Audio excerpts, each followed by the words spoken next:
Hello Rebel and welcome back to my life. New setup, new background. We're in the middle of rearranging the office, something that if you've been around for a while, you know that I like to do once every year or so. We're in a new place, but we're not really in a new place. We're just in a slight rearrangement of the old place that feels very different, right? And that seems like a decently good metaphor to talk about the new place that we're in with regards to YouTube and all of the changes that have been made to the platform recently. And I've actually been meaning to talk on that subject for a very long time because I am in this weird position of sort of straddling two worlds. Because, I'm not a big YouTuber, right? Check my subscriber count. And yet, I've been pretty heavily involved in the world of YouTube for what, 4 or 5 years now? And at the same time, I've also been very heavily involved in Amazon because I'm an indie author. So you've got these two platforms, Amazon and YouTube, and they're very, very different from each other. And yet, in a lot of ways, they're really similar. One big lesson YouTubers could earn from indie authors is that every indie author knows you need a catalog of products that you can sell to your audience for money. And for indie authors, that's our books, right? For YouTubers, that's not your videos. For the smart ones and the ones who remain stable through all these platform changes that we continue to have, that usually turns into things like merch, or maybe your Patreon, although that's slightly different. And one thing that I feel like indie authors are picking up on, but which YouTubers have had a handle on for a really long time, is that working with other people and collaborating is maybe the best way to grow what you're doing. Another thing that indie authors know to our core, because it's drilled into us from the very first time that we start looking at becoming an indie author, that I don't feel like YouTubers really have a grip on, is that you need to own your audience. Every indie author has, or should have, if you don't already, an email list of their people that they can email every time they release a book or put out some other new cool thing. And YouTubers don't have that. They rely on YouTube to keep their audience for them, and as we have seen over and over again, YouTube doesn't really care about telling your subscribers when your videos are out. And that makes you very, very vulnerable when YouTube changes their algorithm, whereas when Amazon changes their algorithm, those of us with big email lists of thousands or tens of thousands of readers just kind of go, I don't care that Amazon changes their sales algorithm because I've never relied on that. What I rely on is publishing a book and telling my readers, hey, I have a new book out, and then they just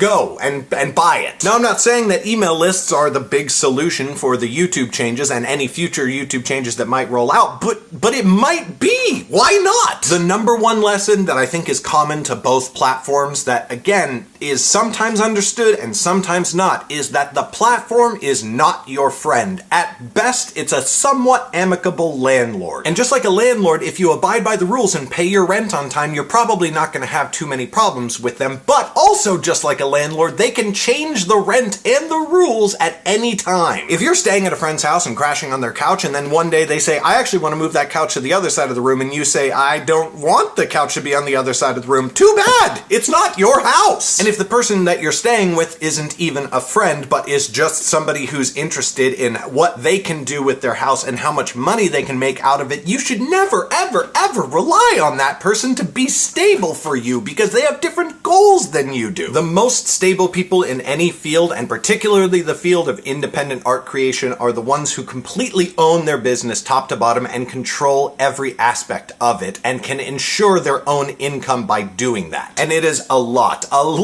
more work to build your business this way, but it is also the only way to make sure that you're not totally hosed when the landlord decides to evict you. That's all I've got for you today, Rebel. I hope you like the new setup. Let me know what you think in the comments. You can watch my last video on the channel right up there, or check out my Patreon right over there to see my secret weekend videos. Thank you so much for watching, and I will see you next Monday. Bye!